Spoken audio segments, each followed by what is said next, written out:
안녕하세요. 법무법인 휴명의 김민경 변호사입니다. 오늘 이 영상을 클릭하신 분들께서는 성형외과 의료사고 중 자주 발생하는 사례의 하나인 지방흡입 후 부작용 때문에 괴로워하시는 분들이라 생각합니다. 보기만 해도 속상한 내 몸을 보면서 병원을 상대로 소송을 하려고 하니 의료소송은 환자가 이기기 어렵다고 하고 변호사 선임 비용에 주저하고 계시는 분들이 있으실 거라고 봅니다. 큰 규모의 병원을 상대로 소송하다가 이미 내가 낸 치료비를 돌려받기는커녕 변호사 선임 비용, 소송 중 진행되는 신체감정 진료기록 감정 비용 등 더 많은 비용을 부담하시게 될 수도 있습니다. 오늘은 성형외과 의료사고, 특히 지방흡입 후 부작용에 대하여 소송을 생각하고 계시는 분들께 실질적으로 도움이 되는 말씀을 드리고자 합니다. 성형외과 의료사고 중 빈번한 사례 중 하나인 지방흡입 부작용으로 인해 한 번쯤 병원을 상대로 소송을 생각하신 분이 많을 것이라 생각합니다. 실제로 지방흡입 부작용으로 저를 찾아오신 분들이 처음에는 소송을 진행하기 위하여 오시기 때문입니다. 그러나 저는 소송 그 자체보다 환자분의 결과적인 이득에 대하여 말씀드립니다. 소송을 진행하게 될 시에는 우선 변호사 선임 비용이 필요합니다. 물론 그 전에 사건에 관한 변호사 상담 시에는 상담 비용도 발생하게 될 것입니다. 성형외과 의료사고인 지방흡입 부작용에 대하여 소송을 하게 되면 이는 손해배상 청구 소송에 해당하는데요. 그렇다면 청구하는 손해배상액, 이를 소송가액이라고 합니다.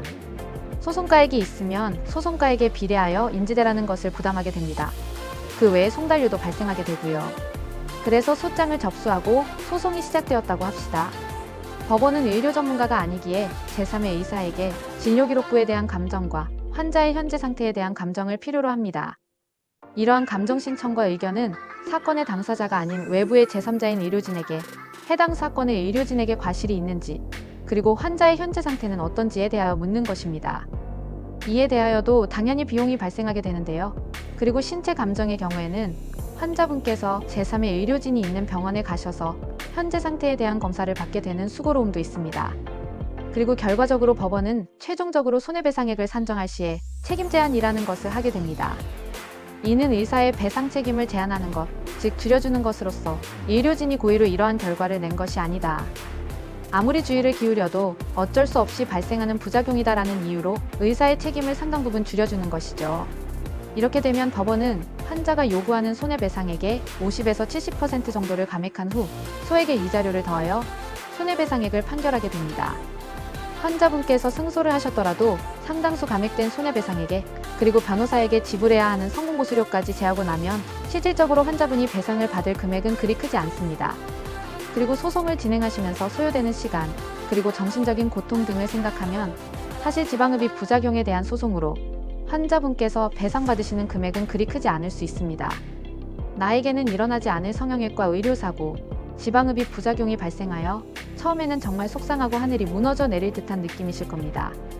의료진의 과실로 인하여 고통스러운 결과를 얻은 환자는 그 고통을 배상받지 못하고 끝나는 것이라 생각하시고 좌절하는 분이 분명 계실 것이라 생각합니다. 그럼 소송 대신에 할 수 있는 것이 무엇이 있을까요? 한국의료분쟁조정중재원에 의료분쟁에 대한 조정을 신청하는 방법이 있습니다. 하지만 이 방법은 제가 별로 추천드리지 않습니다. 한국의료분쟁조정중재원에서 사건을 다수 진행한 경험을 보면 중재원에 배정된 의료진의 의견이 상당히 영향을 많이 미치기 때문에 환자의 신청 금액이 그대로 받아들여지는 사례는 한 차례도 없었고, 가장 심하였을 때는 10%에 불과하는 금액으로 조정을 권유하는 사례까지 있었기 때문입니다. 그렇다면 어떻게 내가 피해받은 것을 보상받을 수 있을까요? 앞서 말씀드린 소송의 단점은 병원에도 동일하게 적용됩니다. 병원도 역시 변호사를 선임하여야 하고 성공보수 등 많은 비용을 지불하게 되는 것이죠. 이 말은 병원 역시 소송을 그리 원치 않는다는 것입니다. 수많은 의료소송을 하면서 명백히 의료진의 과실이 있는 사건을 제외하고는 환자분께서 병원을 상대로 충분히 배상을 받았다고 생각이 들었던 사건은 그리 많지 않았습니다. 그래서 저를 찾아오시는 환자분들께 우선 소송 대신 병원을 설득하고 적정한 합의에 이르는 것을 목표로 하시기를 말씀드리는 편인데요. 그렇게 이른 합의 금액이 소송을 통하여 받으시는 손해배상액보다 훨씬 클 가능성이 높기 때문입니다. 하지만 이렇게 합의를 이끌어내는 것은 소송만을 전문으로 하는 변호사가 하기에는 쉽지 않습니다. 그렇기에 합의 사례가 다양한 변호사를 선임하셔야 한다는 것인데요. 혹시 지금 성형외과 의료사고, 지방흡입 부작용으로 고통받고 계시는 분들은 소송에 앞서 최선의 합의를 이끌어낼 수 있는 변호사를 먼저 찾아보시는 것을 적극 추천드립니다. 저는 간호사 출신 변호사로서 그간 500여 건의 의료 소송과 합의를 수행해온 오랜 경력의 의료 전문 변호사입니다. 저는 소송보다 더 합리적이고 비소모적인 방법을 먼저 제시해드리는 것을 원칙으로 하고 있으며 그간 꾸준히 의료 분야에 집중해온 경험을 바탕으로 각각의 의뢰인들의 상황에 맞게 합리적으로 문제를 해결해드리고 있습니다.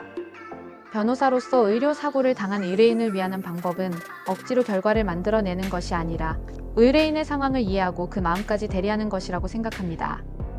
앞으로도 의뢰인 여러분과 함께 걸어가며 최선의 서비스를 제공하기 위해 항상 노력하겠습니다. 지금 의료사고로 막막하고 답답한 상황이시라면 전화하셔서 편하게 상담받아보시기 바랍니다. 여러분의 든든한 해결사가 되어 드리겠습니다. 법무법인 휘명의 김민경 변호사였습니다. 감사합니다.